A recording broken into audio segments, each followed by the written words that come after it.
This is a Stock Trading Reality Podcast, episode 95. Short this stock and buy this. I wanted to understand and learn this so that I can manage my own trade plans for the future forever.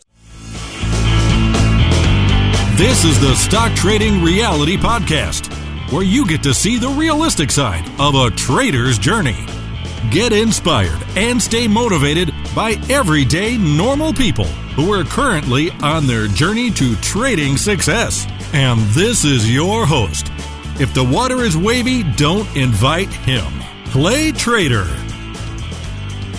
Yes, that is right. So if you have a boat or any sort of watercraft and it's going to be extra wavy that day, unless you don't mind throw up all over the floor of your boat, then I'm probably not the person you want to invite for whatever reason. And I don't like it at all. It drives me nuts. But yeah, I can get motion sick pretty easy.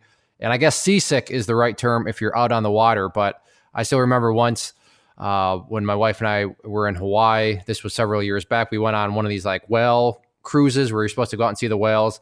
And there's this like beautiful whale, like just in and out of the water. And I'm way in the back of the boat, like hands and head, just trying my best not to throw up. And I never did throw up, but it was not a good experience. And I did get to see the whale a little bit, but not as much as I should have, because up at the front of the boat, it was bobbing up and down a lot more.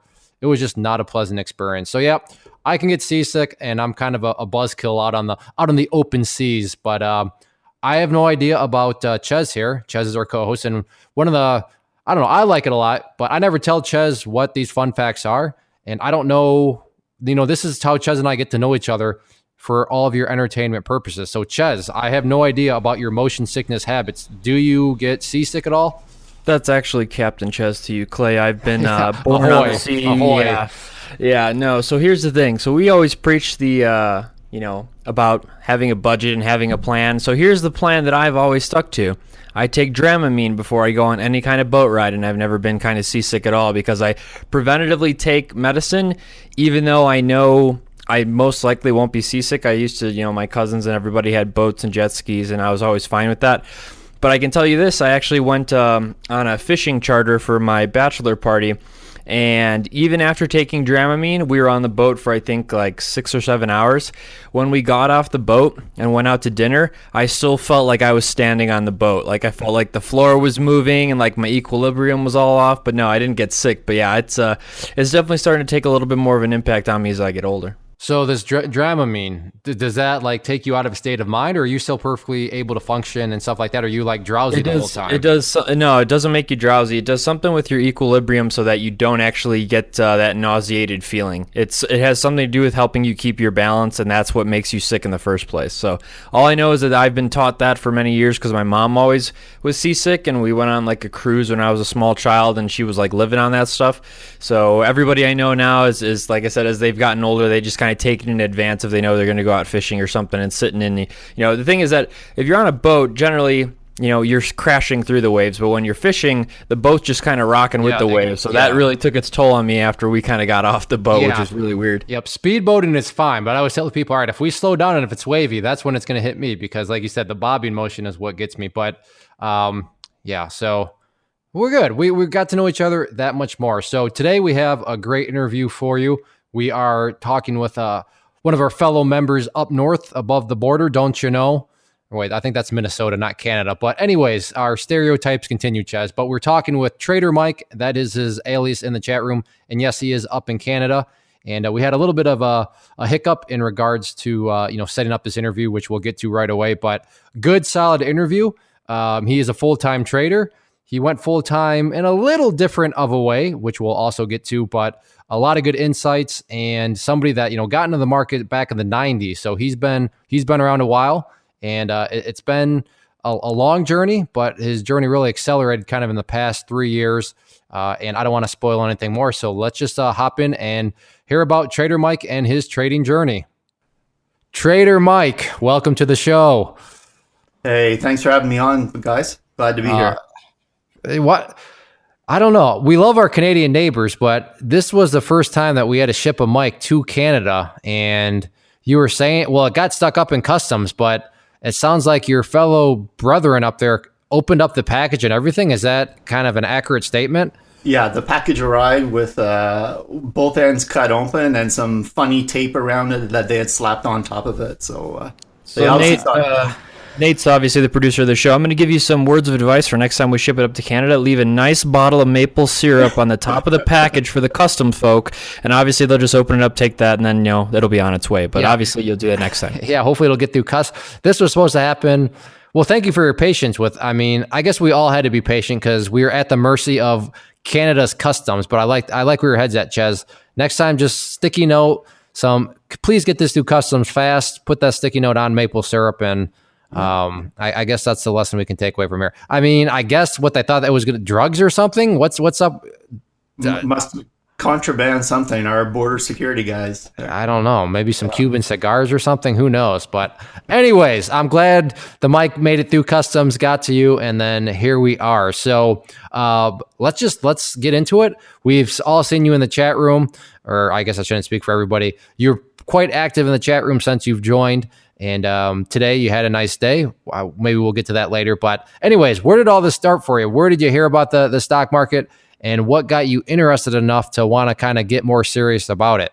Oh, wow. So I've been interested in the stock market since the early 90s. So I'm in the IT profession and been doing this for about 30 years in IT. And so one thing in our area is you don't get a pension, right? So you move from job to job and there's no real pensions or anything. They donate to your retirement fund, but you're not, like, if you work here 20 years, you're not going to get a salary, when you retire. So I kind of learned young, I needed to take care of my money and kind of self-invest it if I was going to have any sort of retirement when I was older. And so it was probably the early 90s. I liked math, I liked stocks, I really interested in that stuff. And I just started educating myself in the 90s about investing and self-directing money. I didn't want to use mutual funds. I thought, I don't need to pay someone else to manage my money. I can do this myself. And went from there. And I absolutely love that because I always say every single podcast, the only person who has your best interest in mind, especially when it comes to money, is going to be yourself. So kudos to you for doing that. Now, I have a question for you. Since obviously, you started in the 90s, you must have obviously rode the .com boom, and now you have, a couple $1 billion in your trading account? At least I lost count at the last zero. But no, it's funny.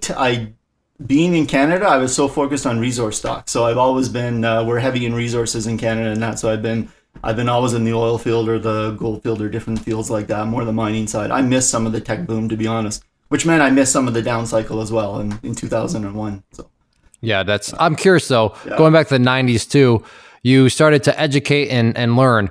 What exactly did that consist of in the 90s? I mean, at this point in time, someone says, so I started to teach myself and learn. That means, hop on YouTube, hop on the internet and just, go high-speed videos because everybody's got high-speed internet. But in the 90s, and this is me I'm totally curious.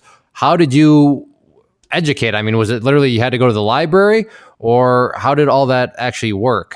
Yeah, it's great. It's books. I was just looking at them, thinking about this. So I was like, I have these old Gordon Pape, Learn to Retire Wealthy, or I have this set of, from the Financial Times, I have this little kind of set of encyclopedias on how to invest in gold and stocks and insurance options, things like that. So it was reading those and taking some points out of that. And just to be clear, I wasn't day trading then. This is simply understanding, trying to get some knowledge of saying, okay, I think I understand how the stock market works, what I'm supposed to do.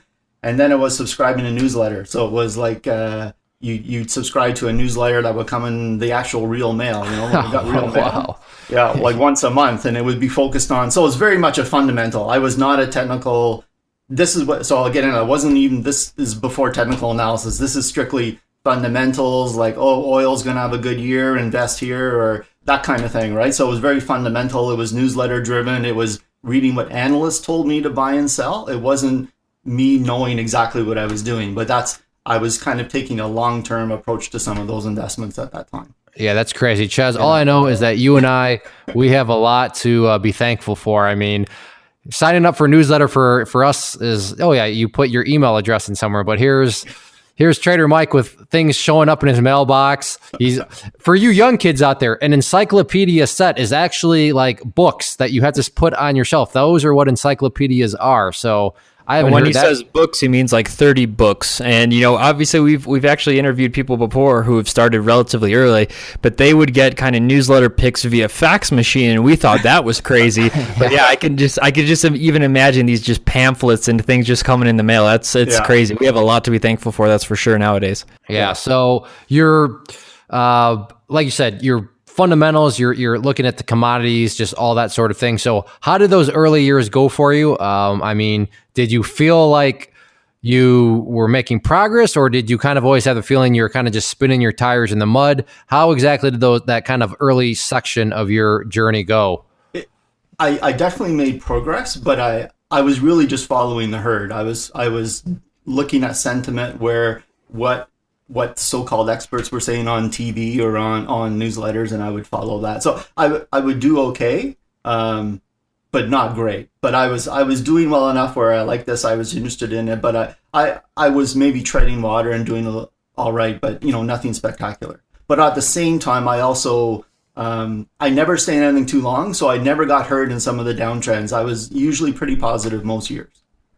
Well, that's actually really interesting. So I was just going to actually ask you, so what actually dictated when, I know you said you focused primarily short term, I guess, what exactly was your kind of exit criteria? I'm going to also ask you what your entry criteria was, and I know this is completely foreign for me because I don't know what it means to enter. I just know that if you look at fundamental books, you'd be like, okay, this stock is underpriced, so I'm going to buy it. It didn't really matter if it crossed a moving average or anything like that. So what was your criteria to really kind of exit these things? Because that's what I want to know, how you kind of avoided those kind of downturns. Yeah, this will be embarrassing, but I would say, hey, welcome to the club. Yeah, we've all been there. My entry criteria would probably be, there's 11 analysts following this stock and 8 of them say it's a buy. So that would be my entry criteria. That, along with the sector, right? It's like, okay, again, resource stocks in Canada in the 90s were doing pretty well. So it would be, okay, I'm in the right sectors. So I would pick a small basket of 3 or 4 stocks. The analysts say these are going well, I would take them. My exit criteria, honestly, that's I'm not quite sure what would force me to. Either I would lose a certain amount and I would stop, or it had gone up to a target price that some analysts had, and I would exit at that time, I think. Okay. All right. Now I am going to defend you a little bit because it's embarrassing because you had 11 analysts, but at least these are analysts. Now, don't get me wrong. I'm not saying like analysts are the holy grail or anything, but that makes a whole lot more sense to me than these people that think they can sign up for some newsletter from some random stranger on the internet that is just, I mean, at least analysts, you can look up their profiles, like they work for big banks. They're obviously smarter people, but so it's not like you were a total moron. Now, obviously there's more to it than what you were doing, but I wouldn't say that that's anywhere close to the worst we've heard, or like what I did, but we won't get into any of that. So, is it fair to say that when it came to, good question, by the way, Ches, when it came to selling and exiting, you really didn't have much of a strategy other than if it hits a target price to sell? Because it sounds like on the downside, if it didn't hit the target price, you just, waited for it to, kind of cry uncle, or was there, it sounded like pure randomness if it didn't hit the target. Yeah, pure randomness, very much throwing darts, and just you go with a gut feel of, okay, it's made enough where I'm out. Or when obviously you were totally wrong and the stock starts falling, you're right. I realized I had no knowledge on how to make right decisions, but it would just be a gut feeling. Oh, I think I've lost enough. It's time to get out. Or sometimes some of your trades would be, okay, you know what? I thought I'd be in this for 3 months. It's gone down. I'm now in this for 8 months. So I'm gonna ride it out and see where it goes. Right. And sometimes that works. Sometimes it doesn't. Right. Yeah, what you just described was randomness. So randomness summarizes exactly that. So at this point, you're clearly not blowing up your account. You're not really making huge progress either, but you're making some progress. So at what point, where are we at? How long did this actually last? You started in the 90s. How long did all this kind of randomness stuff, how timeline wise, where did that, are we talking years here or what? Yeah, years, I would say, just really in the last 3 years, I got more serious. I got more... The last 3 years, you said? Yeah, the last... Okay, so this is like decades then. Decades, yeah. So I'm 51 now, so I'm probably old for the chat room, but I'm... not at all. You're 51 years young for sure. But that's what it's really... So I got more into this the last 2-3 years. And again, still fundamental, but more into trying to understand how stocks moved or get more knowledge on the actual stock market. And then just recently, well, let me hold you up there. Yeah. Get more knowledge on the stock market. To me, as an observer, I'm thinking, okay, you've been in the market for 2 decades. Get more knowledge, and now you're in the context-wise. You're in the internet age. There's all sorts of information all over the place. So, what do you mean by get more knowledge? What exactly were you looking for at that point? It would still be on the fundamental and like looking at buy and sell kind of advice, but it'd be more looking at online things, like things telling, like you said, more subscribing to what other people are saying to buy or sell. So, but at the same time, I was reading more on the internet, using Google as our friend, just to understand how stocks worked and just trying to understand a bit more of it. And, obviously he's still making an effort, though, so that's kind of the important part, is that he doesn't just think after, a couple decades that he's got this locked down. It's a kind of continuously expanding thing, and we're always learning new things all the time as the market is always changing. Now, so since obviously we've now reached kind of the internet age, here's something I want to ask you specifically. Did you frequent the things like the Yahoo Finance boards, iHub, and StockTwits didn't exist for a long time, but were you like kind of frequenting these places a lot, or were you just looking for mainly kind of newsletter picks and would just kind of check your email at this point now that that's coming through? Mainly newsletters, but I definitely did follow Yahoo Finance for a while. I never went to iHub or anywhere else, but I did look at just some of the blogs of people in that just to see what they were doing. Okay. So, I mean, was this making a big change in your trading, or was it kind of still... No, it was more, I felt I was getting more knowledge. Like my portfolio had grown, I was fairly somewhat happy with where it had gone. But I kind of wanted a career change at the same time. So I was still like using fundamental analysis and assessment to do my stock picks. But I was liking it more. I thought I knew more now. I thought I knew enough. I probably knew enough to be dangerous. But I thought I knew more and was more comfortable with what I was doing. So did that lead you to putting more money into, were you doing swing trades at this time? Were you still doing, you were doing swing trades? So like 3 to 6 month swing trades, not. Oh, okay. So like swing trades then. Yes.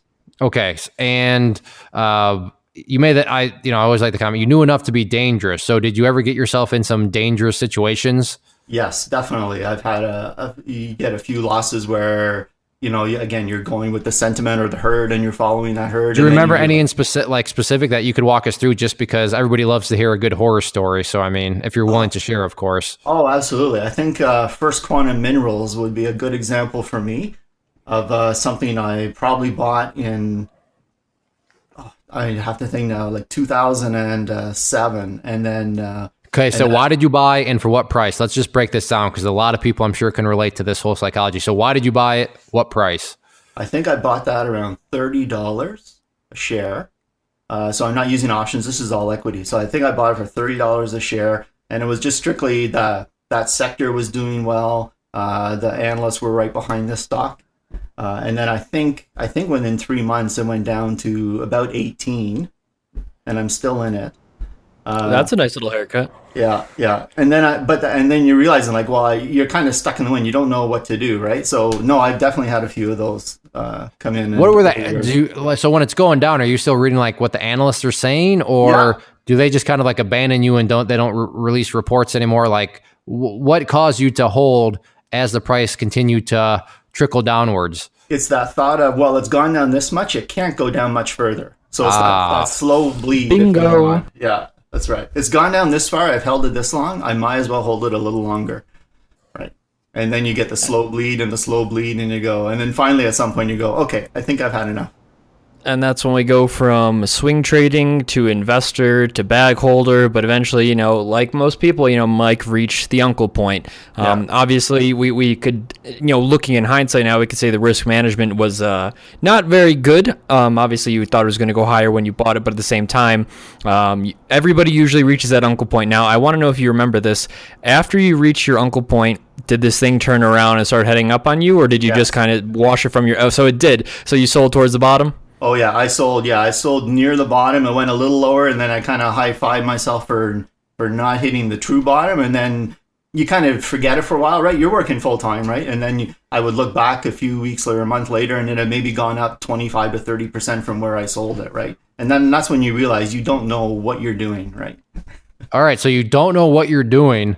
What was your next steps from there? Because it sounds like still kind of, sloshing around here a little bit. We're about 3 years ago. Are we still in that kind of time range of your journey here? Yeah, pretty much. Like after that, though, I became much better, if you want, at a basic level of RVR, where I would always put in a stop loss and learn what a stop loss was, and always would put one in. So in my losers, I wasn't losing much after that. So that I probably had a couple of those trades, and that's where I realized, okay, you can't ride these out. If it goes the wrong way, get out and then look for your next trade. So I was still dart throwing. I was still using the same assessment up until very recently, Clay. And really, when I started to get into this full time is when I realized how much knowledge and more tools and things that I needed. All right. So, I mean, this is just your party. So anything over, the past 3 years that you do, are there any other points that you kind of want to touch on, or is it really make most sense now to just go right to kind of what, I guess the next question would be, when did the curiosity and technical analysis, when did that all kind of flow into the picture?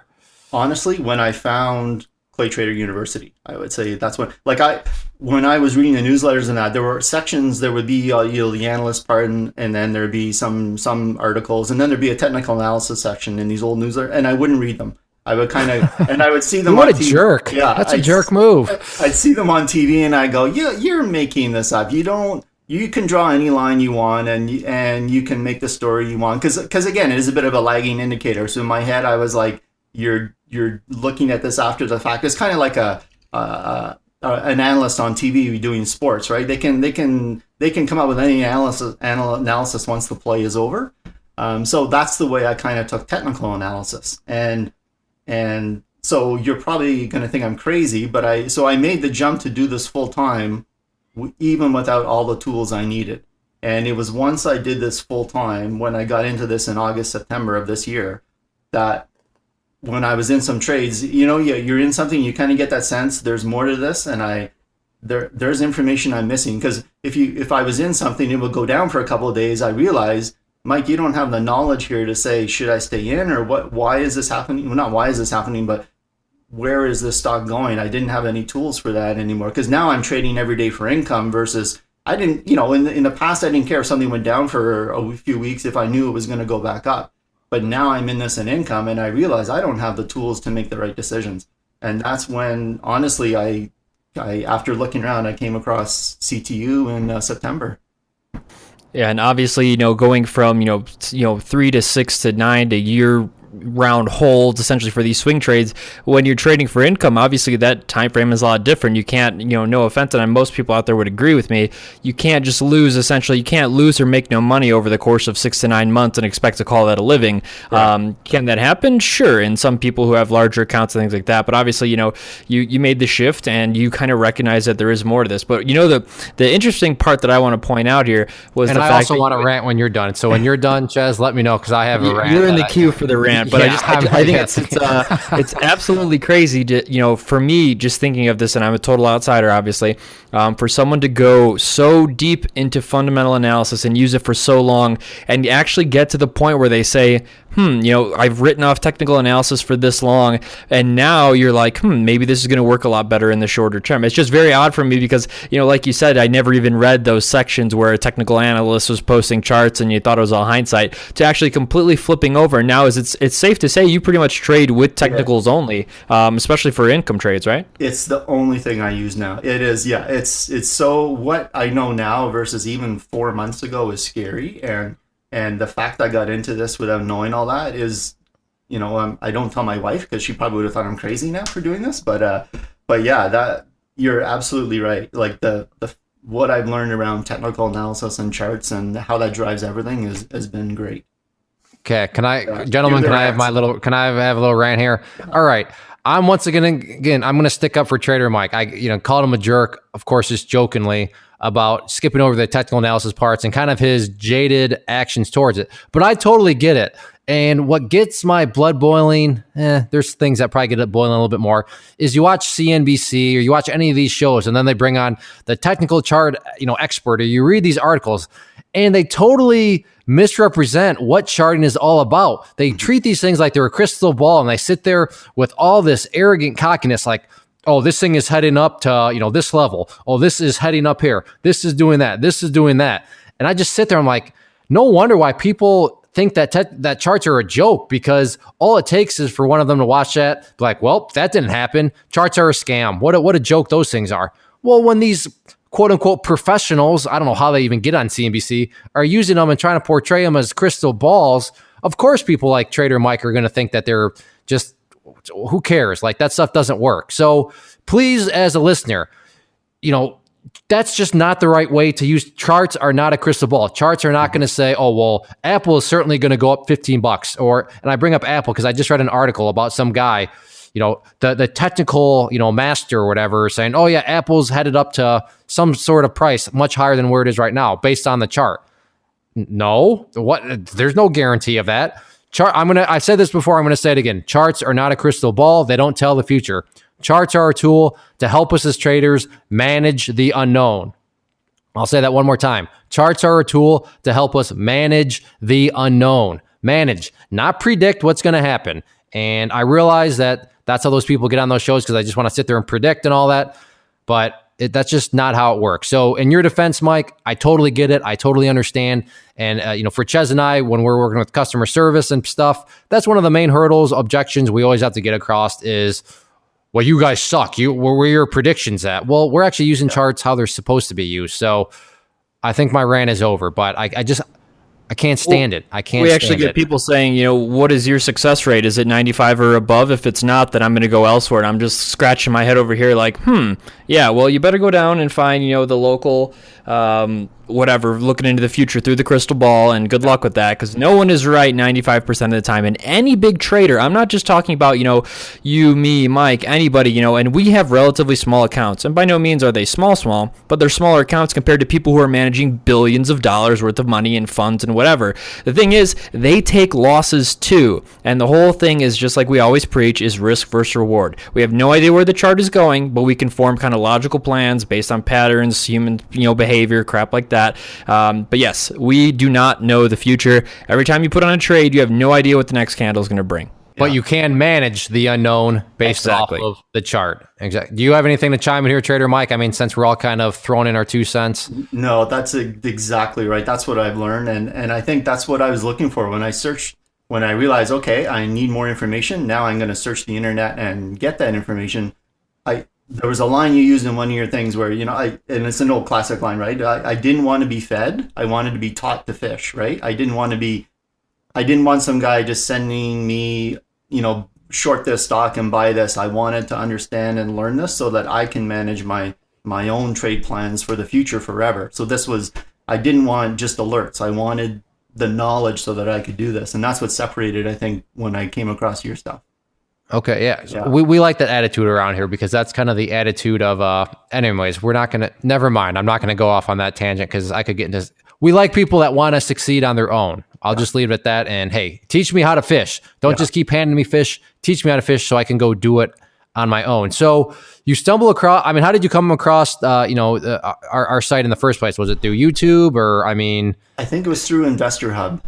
Okay. I think it was just through there, and then I saw a note on your name, and then just Googled from there, and then I saw a couple of YouTube videos. I liked the way you presented, and then what I did is signed up for the Inner Circle and one course. I think it was 1 or 2 courses, just to say, okay, am I going to like how these are presented? Am I going to get engaged with how this works? And that's what sold me right there. As soon as I took the first course, I knew I was in. And I'm assuming you took robotic trading as the first course? Yeah, took robotic trading, and then I did, and I had the chat room at that time. I took robotic and I think RVR, and then once I did those, I said, no, I need everything now. I love it. I want all the knowledge here. So I signed up for CTU, and I think I've done robotic trading 3 times now. Yeah, because it's just you can keep doing it. Like, it's the kind of course, as you look at more charts, it just clicks more. So I think I've done robotic 3 times. I've done RVR twice, skill sharpening once and printed out everything, and now I've jumped into a bunch of the other courses as well. But Nice. And I was going to ask you, but it sounds like you kind of answered it if you've already been through it 3 times. I would assume that robotic trading kind of just helped maybe wash away some of those misconceptions that you had always had about charts. I mean, did it do a good job of explaining of what actually charting is as opposed to, that impression that you had? Yes. Yeah, absolutely. Yeah. Okay, good. And then second, just because it's always fun, because we've had some people, I always think back to Tony thinking we were just a big bunch of jerks, but what was your perception? What was your thoughts on the chat room, when you first joined? And you can speak perfectly honestly. I mean, if you thought we were a bunch of jerks or whatever, but I mean, what were your impressions? Just be honest. Just kidding. Yeah. No. Honestly, I always dip the toe in cautiously. So no, I was more just, lurking at first and watching, and I knew not to ask, like, what do you think of this stock? Because I knew either B or Chaz or someone's going to say, well, what does the chart say? Right. So I realized very quickly, okay, before I get in here, I need to understand what the charts are telling me before I start contributing here.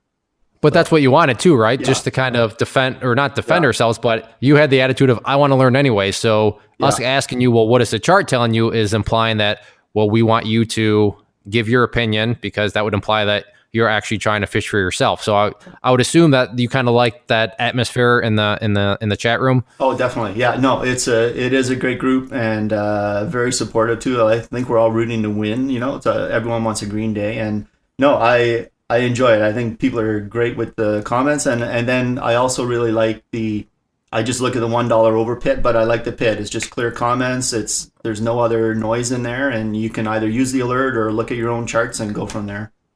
Yep. Nice. All right. So let's just go to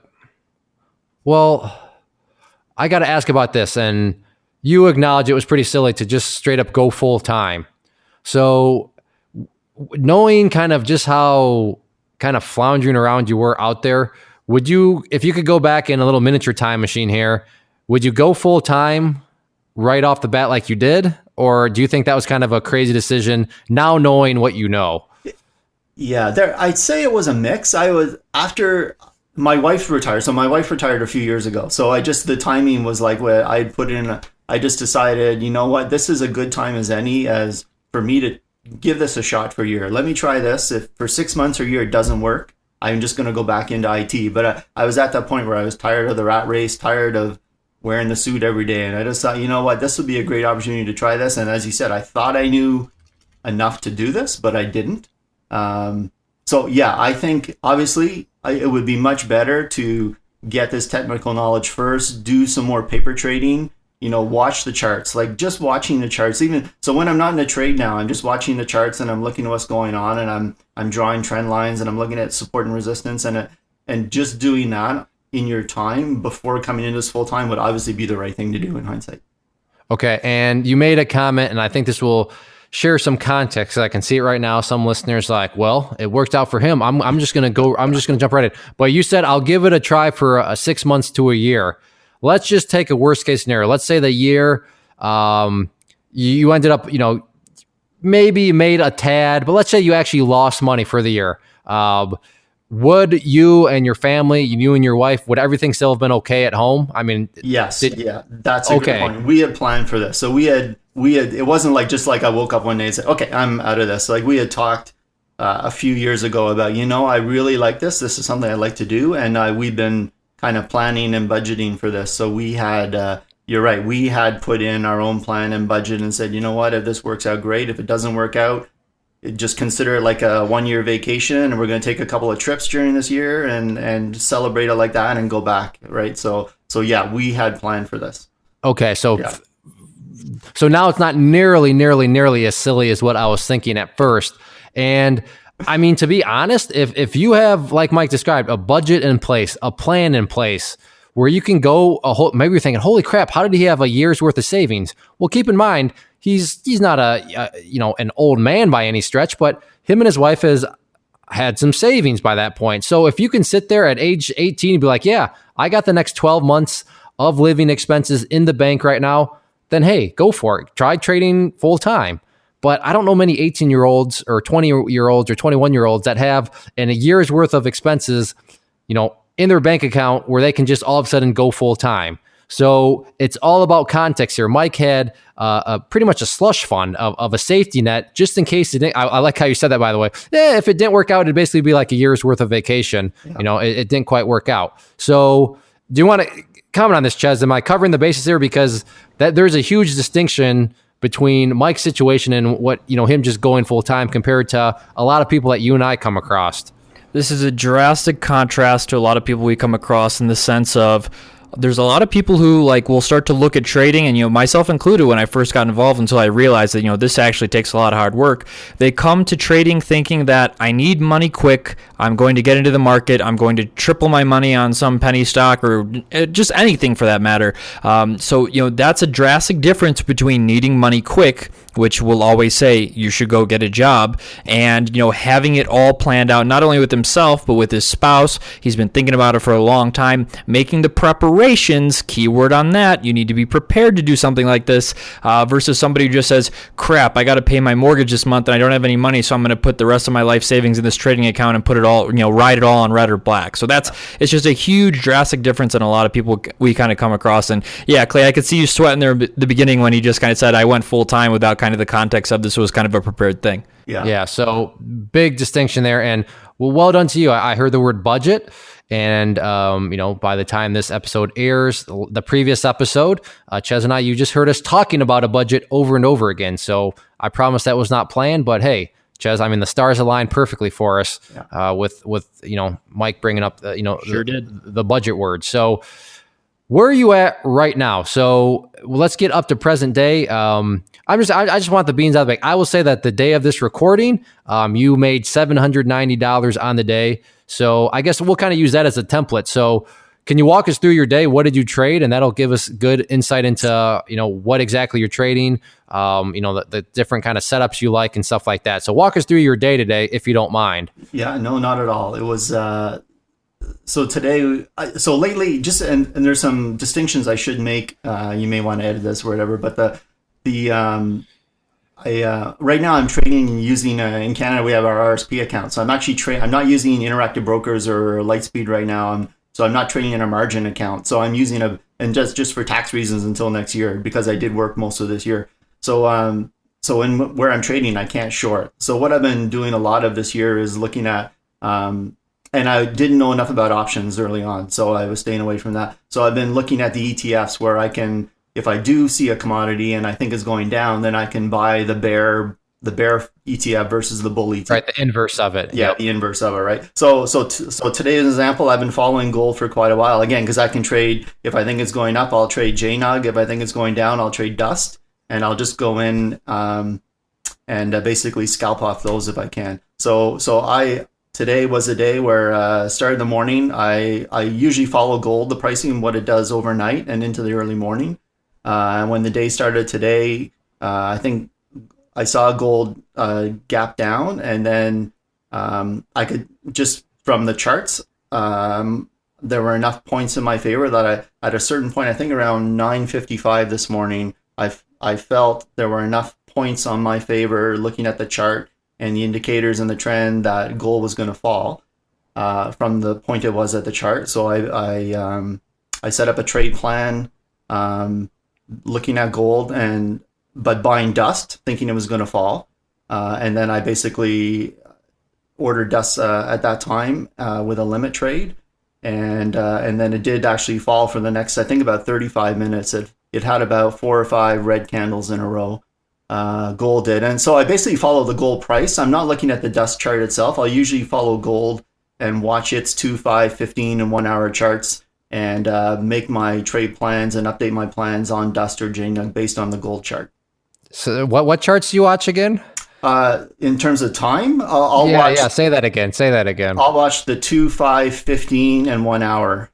And that, folks, is what trading actually is. None of this, I'm going to look at some line chart and then be like, okay, yeah, he's looking at the same chart, yes, but then he's looking at 4 different time frames, which may sound complicated, and it is to an extent, nothing that can't be learned, but it just goes to illustrate that trading, there's more to it than, all right, yeah, let me just pull up this line chart, or let me just pull up this candlestick chart on the daily, and then I'm gonna just start trading.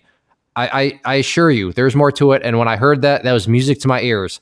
4 different time frames to help develop a trade plan. So when he says, yeah, so I put together a trade plan, I realize from a talking point, all right, put together a trade plan. That's just words. But Ches and I mean, there's a lot that goes into put together a trade plan, right, Ches? I mean, it's not just a line chart.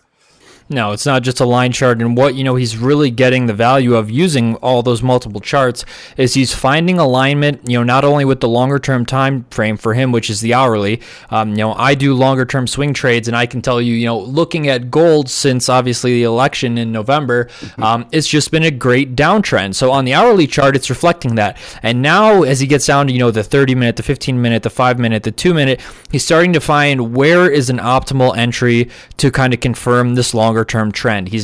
Could he certainly go against the trend and have played the mini bounce that happened today? Sure, we can do that. We actually kind of cover things when you're going against the trend in some of the courses here. But at the same time, the general rule of thumb is you can get a bigger picture and kind of zoom in and find your nice little small tactical entry. And that's exactly what he's doing with those time frames. Yeah. And just to add to that, it was as I was in dust, I think, for about 35 minutes, which for me is a relatively long time in gold on a normal day. And so I was I had to comment here. The irony here is my swing trades are 3 to 6 months or whatever. And now 35 minutes, that's a pretty long time for me. Wow, have times changed for you. That's awesome. Exactly. Yeah, it really is. And so then I was stopped out of dust at a certain point. I again, watching gold, I had updated my my stop loss point on my market stop as dust was increasing, and I got stopped out, and almost at the same time I bought JNUG, and then it rose. So again, I'm usually, as I'm exiting, not all the time. Again, it depends on the chart and what I'm seeing. If it doesn't represent, then I'm not switching into JNUG. But at that, to your point, I was in dust for I think a half an hour, and then there was an uptick, and I rode JNUG for a while as well. So I think in the end, I did 10 trades today, and 8 of them were green, and then 2 of them were two where I got stopped out on the negative side. Oh, that's a beautiful segue, because I was just going to ask one of our favorite questions in terms of the psychology of losses. So way back when we established, when it came to taking losses and stuff, it was just pure randomness. You really had no system. You didn't know how to really quantify when you should be getting out of trades, like you said, and you had no idea. So how does losses now, both from the psychology of it and more so the system of it, compare to, back then? Do you feel a lot more confident in your losses and how to know when to get out of something? Yeah, definitely. I mean, I'm sure that I still got a lot to learn, but definitely I'm much more confident. I do put a stop loss all the time, which going back a few months, I would have a mental stop loss, but I wouldn't always put it in. So, so I wouldn't, now I'm setting up my OCO orders where I'm putting in my target and I'm putting in my stop loss, and one cancels out the other, right? So I'm disciplined in that now, putting in the stop loss. And yeah, you'll get stopped out of the odd trade and go, oh, darn, it swung around the other way. But like you said, you've taught, it's, if it had kept going more, then you're actually happy that you got stopped out. So that's what I've taken away from that now. And I love the fact that, what Mike is really excelling at, which anyone can do, and pretty much on any time frame, is he essentially, this trade he did today essentially proves that he's just riding the waves. And obviously sometimes things go flat, and a lot of times they go flat, but not only did he ride gold down, he also was able to spot an entry to have gold go up. And even though 2 of the 10 times he was wrong, he's obviously made $700 something today. But that's what he's really looking for. He's looking for the movement, and he's looking for it to align with what his kind of trade ideas are. And Clay, me and you got some beef because I wanted to take that, how did the losers affect you question, but I'll let you slide this time. Yeah, I did. I'll let you slide that time, because I think that's such a big point for especially newer traders to understand, is that Mike didn't say I had that 2 small losers, even if those were the first 2 trades of the day, and then just give up on the day. Yeah. He said, I'll keep looking for opportunities, because you know what? A loss doesn't irk him anymore. And you know why it doesn't irk him? It's because he doesn't let them spin out of control. He's not going to become an investor in gold if gold goes from, $1,100 down to, $400. He's never going to be stuck in that position, because he has a plan and a strategy. And obviously I'm getting heated over here, so I'll continue to move on. But I just want to, risk management is just such a key thing that I think a lot of people neglect or just fail to realize, especially when they're new. But so you were talking about kind of you have some indicators on your charts, probably some moving averages too. What exactly does your chart look like? What do you have on them? So obviously you've got your price action and your volume. I'll have I think I have the 8, the 50 and the 200 EMAs. I'll have. Did you say EMAs? EMAs, yeah. I use EMAs. Yeah. Why EMA over SMA? I'm not. You by no means am I saying you're wrong. I'm just I'm curious. Kind of what I'm not exactly sure, but it started. It was what I was applying in the charts, and I just became comfortable with it. Have you ever tested them against the SMAs or no? No, I have not. No. I'm not. Don't even do it. I'm not telling you to do that. Most people are using the simple moving averages, but hey, you're using EMAs. That's fantastic. You may be the first person that has used EMAs, so that just goes to show there is no right or wrong way to. Well, there is a wrong way to do things, but I mean, when it comes to these indicators, just find what you're comfortable with, find what works for you, and then go with it. So sorry to cut you off, but that's right. We don't hear the word EMA too much. But okay. So what else is on there? Let's see what. Then I'll have and then I'll have the Bollinger Bands, and so that's the main thing I'll have on my chart. So basically, when I'm in a trade, I'll have one chart on one screen, which is my detailed. So I'll have all those indicators on the chart, and then below it I'll have the MACD, I'll have the RSI, and I think those are the main indicators I'll have, and the money flow index. So those will usually be the 3 other indicators I have below the chart. So I'll have that on one screen, and then while I'm in the stock on the other screen, I'll have my 5, 15, and hourly charts on that one. But on those, I have less indicators. I just basically put the EMAs and the Bollingers on those charts, and then on my one detailed chart, I have more information. I find that's enough for me. So are you using the RSI, MFI, and MACD? Do you use that a whole lot, or is that more so kind of just window dressing? More window dressing of more of if there's a confirmation, if it's another indicator that's helping, that's great. But primarily it's the candlesticks, price action, and volume that are driving my decisions on the chart. Okay. Yeah. And as far as routines, are you doing any sort of strategizing like the night before, or do you just wake up? What does your normal kind of strategy look like from a routine perspective? In the morning, I'll spend some time just seeing what happened overnight in Europe and Asia, just to understand the general trends or tones of the market. But I don't use a scanner right now. I basically have 8 to 10, I'll have 8 to 12 charts I'm looking at first thing in the morning. So I'll look at I'll have my prime US movers. I'll have one screen where I've got Facebook, Tesla, Apple, Netflix, Twitter. On charts that I'm looking for trade plan scenarios or setups that I like. And then I'll also have gold, natural gas, and a couple of other commodities on another chart that I'm looking at. So I basically, right now, Clay, am just making my decisions based on the charts as the market's opening that morning.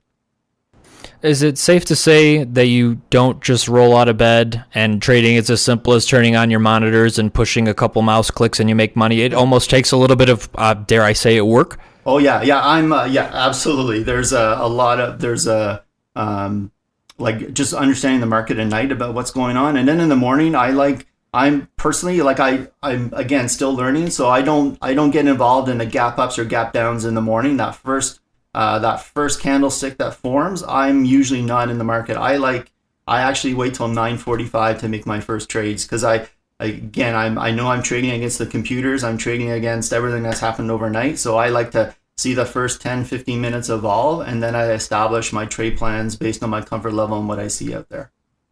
And me and you are very similar in that sense because the first 15 minutes can be a very volatile time. Yeah. Now, for someone like Clay who loves to kind of trade very short time 15 minutes, yeah. But that's what completely kind of contrasts and how you can be successful in trading many different ways. So I personally would always get chopped up in the first 15 minutes, and that's just because there's orders from overnight, there's people unloading, reloading, any of that stuff.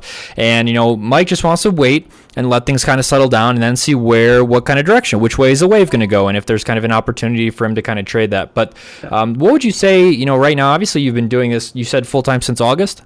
Yes. So what would you say in that time specifically from then until now are what you would believe would be your strengths and weaknesses? Okay. And I just want to clarify on that. And I think nothing wrong with trading in the beginning. It was just more, I don't think I have enough comfort level there yet. Like that to me. Oh, no. Yeah. We didn't take that as you saying you should never trade 15 minutes. There's probably some days I have too, if I look back at my notes, but it's just more of where I feel comfortable, especially with something where gold, where, you know, the 2-minute candle can go $4 to $5 an ounce either way in every 2-minute candle. So I'm very much more cognizant of that and kind of wait for a channel to form before I look at the trends. So sorry about that. I just wanted to answer that. Well, I would say you answered one of your strengths. Your strengths are you're very aware of your surroundings. So I'm going to chime in on that one. One of your strengths is you're aware of your surroundings. Yeah. So for me, I think I'm patient. I'm very patient on. I'm a big poker player. I play a lot of poker as a side thing. So you got to be patient to be successful. So I find I'm very patient. If I don't see a trade plan I'm liking right now, what I have definitely improved on is I don't chase now. I'm looking for a setup, either a panic buy or a speculation buy kind of scenario that I really like, and I'll look for those trade scenarios and then I'll get into them. And I think another skill for me is just wanting that knowledge. I kind of have a sense when I don't know enough of an area, and I like to investigate that time to learn it because I want to really understand it. Nice. Now, I don't know if I've ever really heard them out loud, but they sound really bad. You looking for panic buys or speculation buys? I promise those are taught in the courses, and there's actually a structure on them. So Mike's not implying that he's just in a panic and just buys randomly, or that he's just totally gambling with the speculate. That sounds really bad. Now, when you said that out loud, I'm like, oh man, that could really give wrong impressions. But right. Those are just buying techniques that are taught in the courses. So I promise they're not nearly, they make sense after you learn about what they actually are. Is there anything that you kind of want to work on that you can still sense that you want to try to get a little bit better at? Oh, definitely. Yeah, I think better trade management is still something I can work on. I'm more scalping right now. I'm if it's going up, if I'm in a trade and it's up 30, 40 cents one way, I usually am getting out. So I want to get better at my trade management in terms of, as it moves up, let your winners win. So sell a third and then keep in the stock, because don't always get stopped out. Like, assign your proper stop loss, but sometimes I'll take the profit as profit and not let my winners win, which is something I still need to get better on. So trade management is one area for sure. Well, you keep showing up and watching the webinars, you'll see eventually Clay's voice will just hammer into your head about why profit is not actually profit. But obviously, it's a very hard thing to kind of break as a habit. And, you, in my opinion, you've already broken one of the worst habits that traders get into, which is essentially chasing. And, you essentially alleviated it by having a strategy, having a plan. And it's something as simple as that, that ties into a lot more than trading, especially with budgeting and things like that. Having a plan is a very powerful thing. So obviously you've cured a lot of your problems already, but now you're very, very good at noticing what you need to work on and what you're already kind of very good at and how to spot your stuff. But obviously, Mike, it's been an absolute pleasure talking to you today. But the only question that really matters regarding your whole journey up to this point was, if I was able to lend you my time machine, which I don't know how I'm going to get that through customs. You were going to ask him for the movie. Hey, you were going to ask him the movie question, weren't you? I almost went that direction. I know you.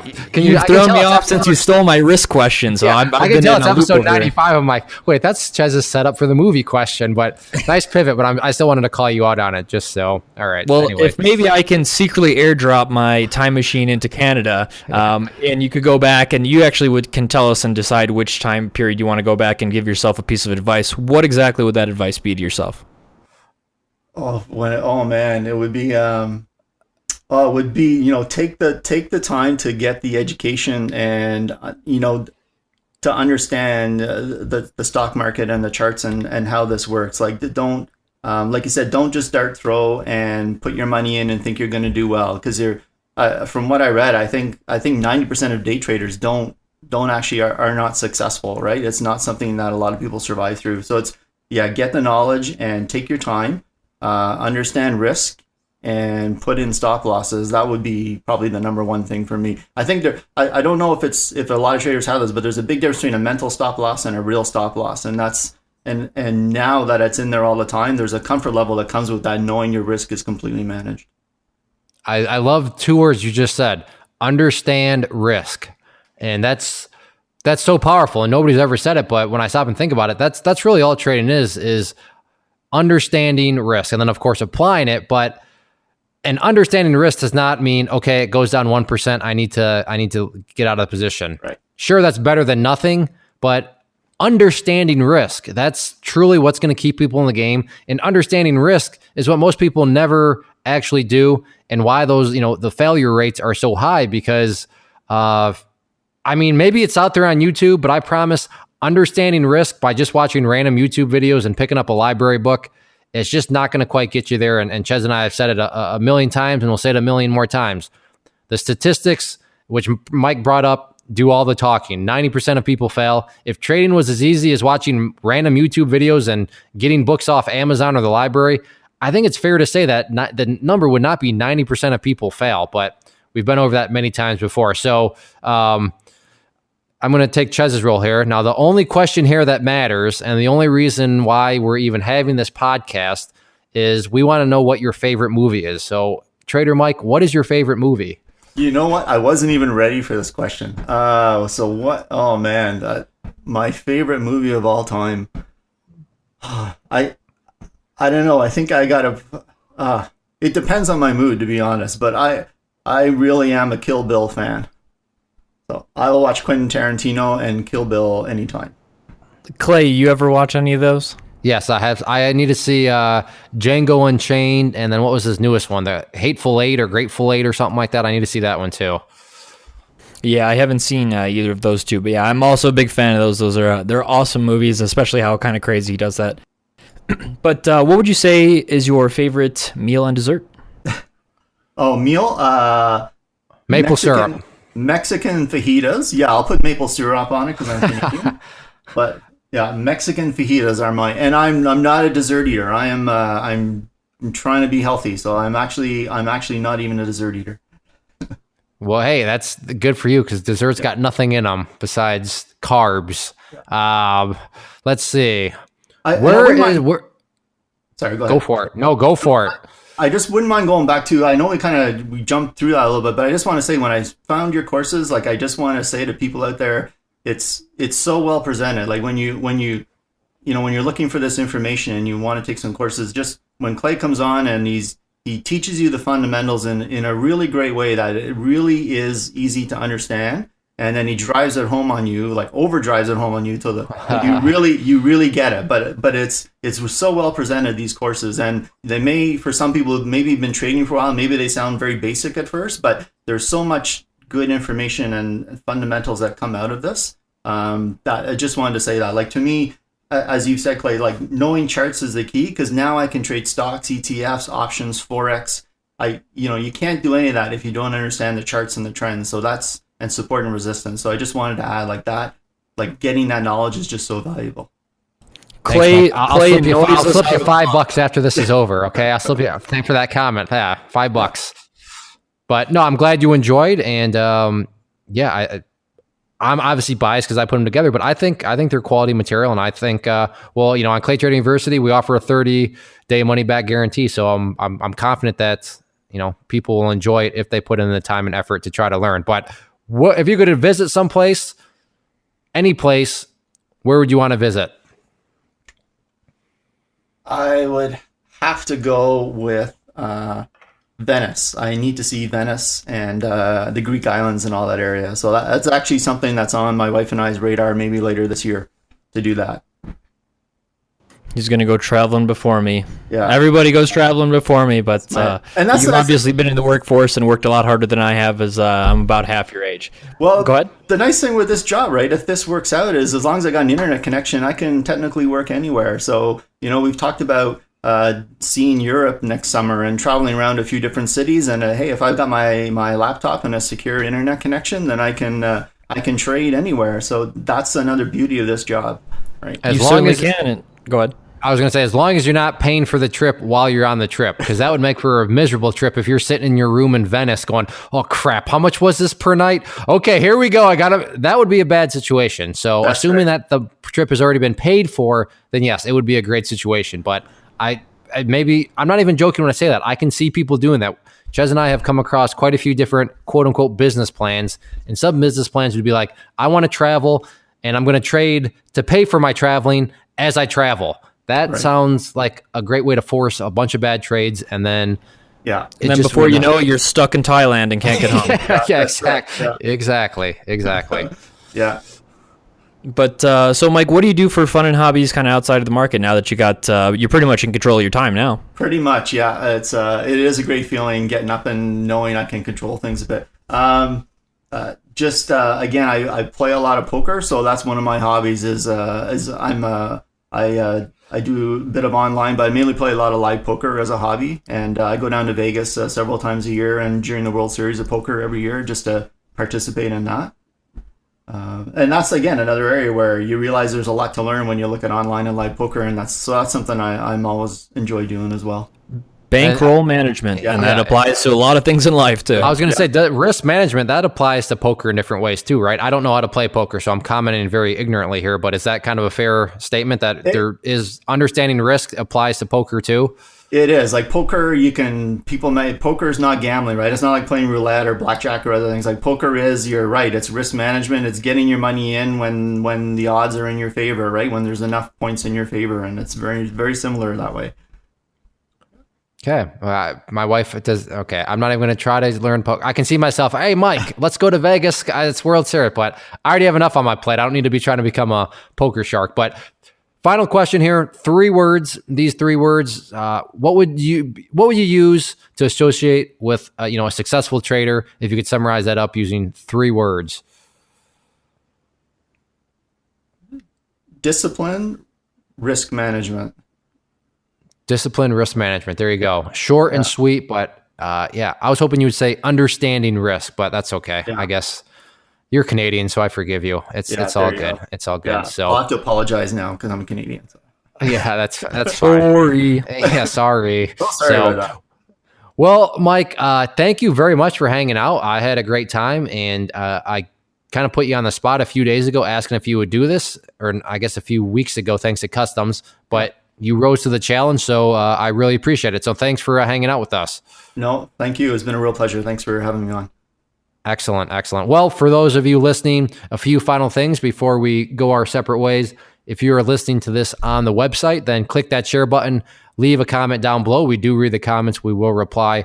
Also, if you're listening on iTunes or any of the other podcast players, especially on iTunes, if you could leave us a rating, hopefully a good rating, that really does help us out. It helps us out with the rankings and just gets our name out there that much more. And it's a very quick and easy way. If you're one of those people who says, I will never spend a dime with you, that's fine.